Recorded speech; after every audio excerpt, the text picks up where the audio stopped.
You're listening to the Cat Breeder Sensei Says podcast, the show that supports the reputable breeding of pedigree cats. This is your host, April Catito, and in this episode, we'll be talking about what defines a reputable cat breeder. When it comes to breeding cats, there seems to be a negative stigma that is attached to that title. We see stories of people that have overbred animals and now they're being confiscated by the local authorities. These poor cats are in very, very poor condition. They're not healthy. It's not a clean environment and they're not being taken care of. I think this type of situation occurs when things just get out of control and the breeder is participating in these activities for entirely the wrong reasons.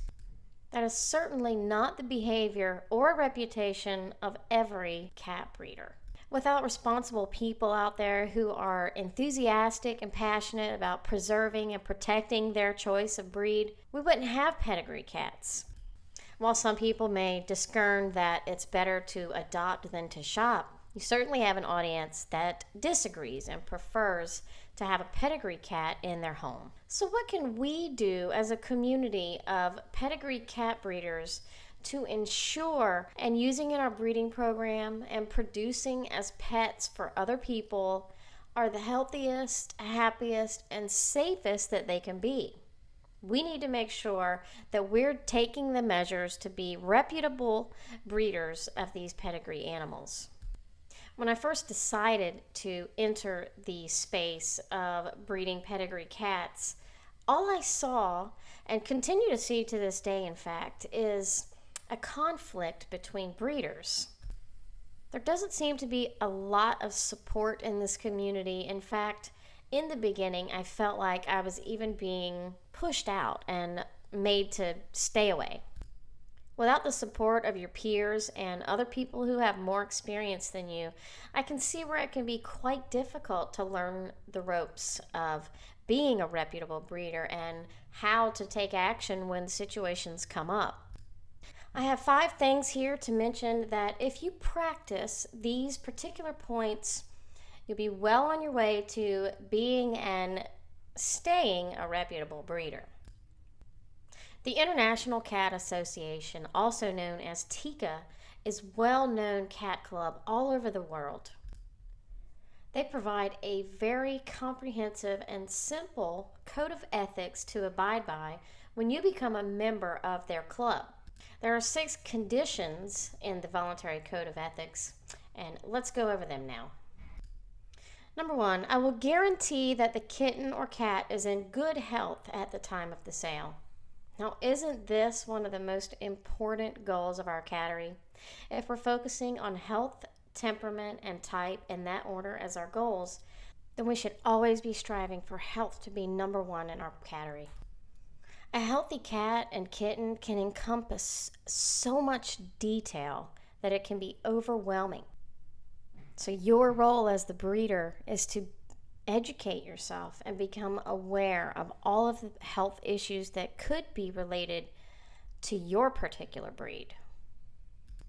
If there are any measures that you can take to prevent those health issues, then you certainly should do that. Keeping a clean and sanitary cattery is important for the health of your cats, as well as minimizing stress.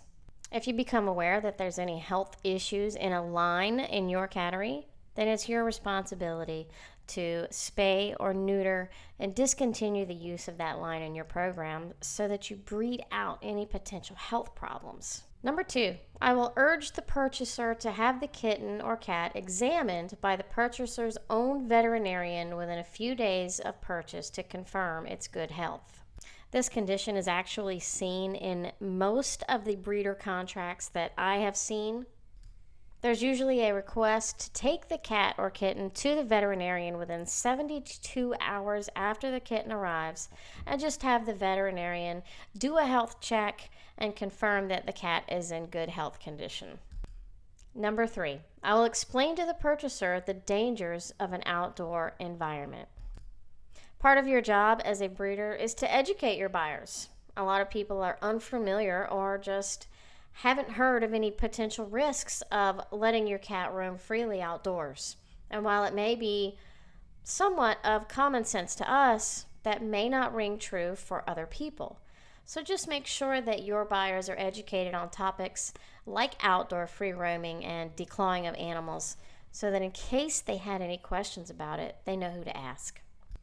Number 4, I will provide a written sales agreement that describes all the terms of the sale. I will abide by my own sales agreement. It is very important to always have a sales contract between you and your buyer, just in case any potential issues come up after the sale. The contract will cover that and help settle any disputes. Number 5, I will make every effort to spay or neuter every kitten or cat prior to leaving the breeder. If this should not be possible, I will require that the kitten be spayed or neutered no later than 12 months of age and not be allowed to produce any offspring. I will provide the TICA registration certificate and or pedigree for the kitten or cat only after I've received written evidence from a licensed veterinarian that the kitten or cat has been altered.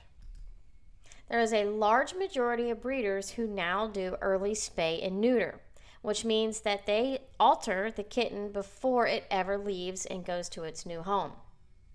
There's also the option of requiring that the spay or neuter of the kitten be done before the age of 12 months old or whatever age prior to that you put the limit on.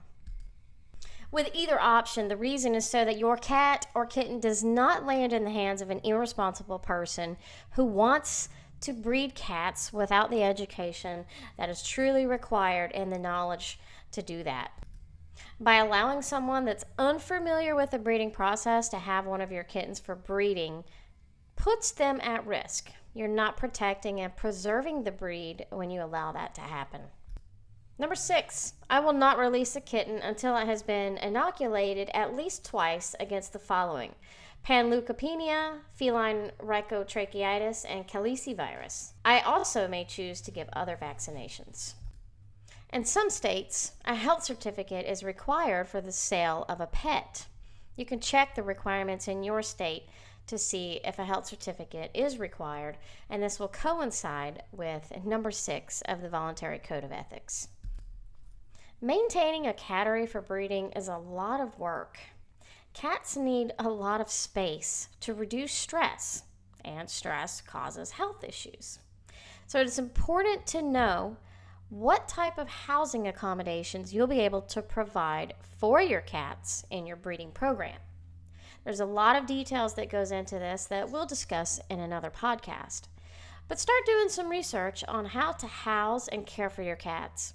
There's even some information on the TICA and CFA websites about minimum requirements for housing, and your state may even have requirements for breeding facilities for these animals. Every pedigree cat comes with its list of health risks. There are now DNA tests available for every cat breed that will allow you to test the genetic markers for these health conditions. Several companies offer these tests, and they're not very expensive. Every single cat that's part of your breeding program should have the DNA test performed and available for anyone to see at their request. You can even post it on your website. Believe me, buyers are happy to see that you do DNA tests on your breeding cats and that you've cleared them for those genetic risks. I think with any venture, the key is educating yourself and knowing the ins and outs and what to expect in every situation. And of course, it may take years for you to get to the point where you've seen or experienced it all. And I've heard a lot of breeders say that even after 20 years, they still see things that they've never seen before. But educate yourself and learn and network with people that are in the same community as you are. My goal is to help build a community that is supportive, friendly, and that can lift each other up instead of tearing each other down. We have enough of that in this world already. I've never been able to figure out why the lack of support exists in the cat breeding community. I've been involved in many other spaces, and there always seems to be a community that sticks together, supports each other, especially for newcomers. Tika currently recognizes 71 cat breeds, and there's probably hundreds of breeders for each breed. What an enormous amount of support that could potentially be. You can use these points from today's podcast and be well on your way to being a reputable and amazing breeder of pedigree cats. Thank you for listening to the Cat Breeder Sensei podcast. Don't forget to subscribe to the podcast so you don't miss any episodes of Cat Breeder Sensei Says.